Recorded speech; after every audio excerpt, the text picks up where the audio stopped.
Bienvenue à toi sur cette vidéo où je vais pouvoir te présenter le projet Render, un projet qui s'inscrit sur deux narratives ultra importantes pour ce bullrun, tout ce qui est lié à l'intelligence artificielle et tout ce qui relève de la dépine. En quoi Render est important? Qu'est-ce que l'on va pouvoir aller rechercher comme target et les zones intéressantes de rechargement pour cette phase 2 du bullrun? On regarde ça ensemble tout de suite.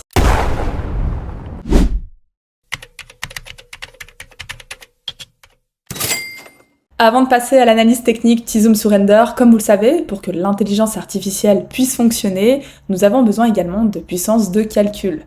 Et donc du coup, de tout ce qui relève donc de la dépine. Donc ce qui inclut également le traitement des données, l'entraînement des modèles d'intelligence artificielle, l'exécution de ces algorithmes assez complexes.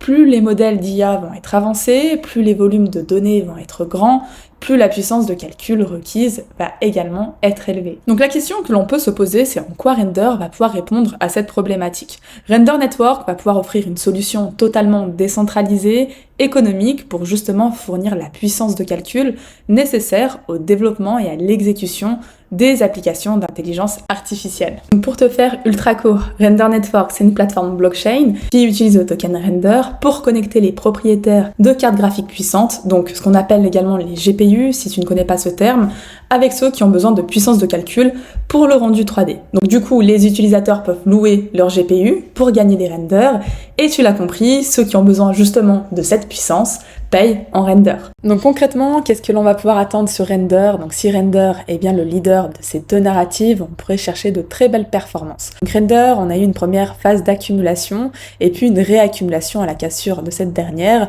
où on est venu construire au-dessus de ce prix. Donc généralement, ce type de setup, pour ceux qui me connaissent, c'est vraiment mes types d'entrée. Un render qui est venu retest avant de faire la vraie extension haussière, où on est allé chercher la target des $14. Donc on n'est pas vraiment allé chercher pile poil les $14, d'où l'importance, comme j'ai pu vous le dire, de toujours prendre ses profits avant la target espérée, surtout s'il s'agit d'extension de Fibonacci. Pour ceux qui me suivent depuis le début, moi j'attendais à ce moment-là un render qui irait chercher les 6,5, qui était ma première entrée.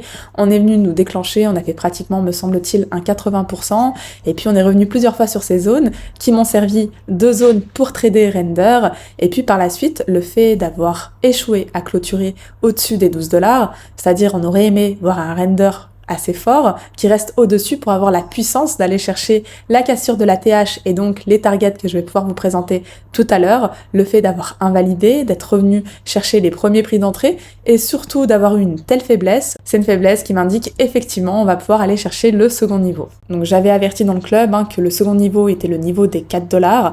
En dessous des $4, Render pour moi redevient intéressant et actuellement on a deux zones très importantes. Donc en dessous des $4, effectivement c'est un bon prix, à mon sens, pour aller chercher de la performance. Et le prix là que je vais pouvoir surveiller, si on vient à casser et à nettoyer cette mèche, serait le prix qui s'étend des 3,30 aux $2, donc zone assez large. Alors ici, nous irions prendre la liquidité sous ce niveau, on irait même peut-être retest ce point d'intérêt. Donc on a vraiment un niveau intéressant sur les 3,30, d'autant plus que vous le savez, j'aime acheter des crypto-monnaies qui ont fait un retracement à minima des 78%. Donc sur les $4, on a pratiquement fait 70%, qui reste certainement un bon prix. Mais si en étant cela aux 78%, effectivement, on pourrait très facilement arriver à ces $3.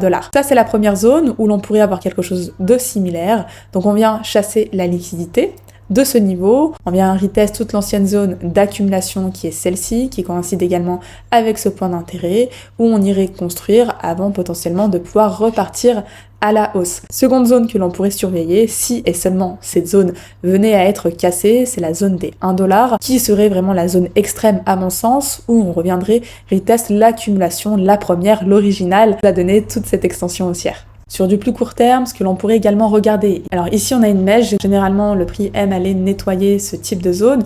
On pourrait avoir un render qui potentiellement reviendrait sur la zone des 3,74, 3,75.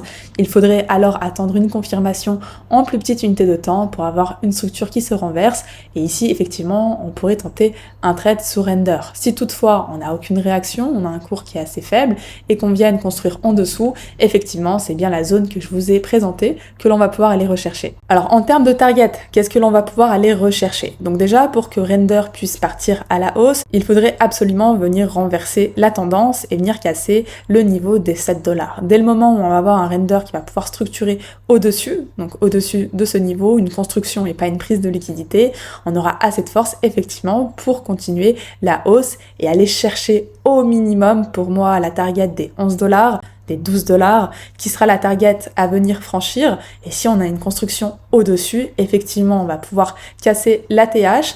Et les targets que je vais pouvoir avoir dans une optique d'extension pendant ce bull run seront tout simplement les suivantes. Donc, une première target avec l'extension de Fibonacci qui irait dans les alentours des 20 $. Si je regarde Render en termes de market cap, c'est quelque chose qui est totalement plausible. Si Render devient le leader dans son domaine, on pourrait le voir glisser dans le top crypto. On pourrait effectivement très facilement avoir une telle performance. La première target avec la première zone sur l'ATH nous donnerait potentiellement un 300%, sur la première target un 500%, et on pourrait par la suite, si on a vraiment un render fort qui s'inscrit parmi les leaders, on pourrait même aller beaucoup plus haut et aller chercher potentiellement la target aux alentours des 30 $.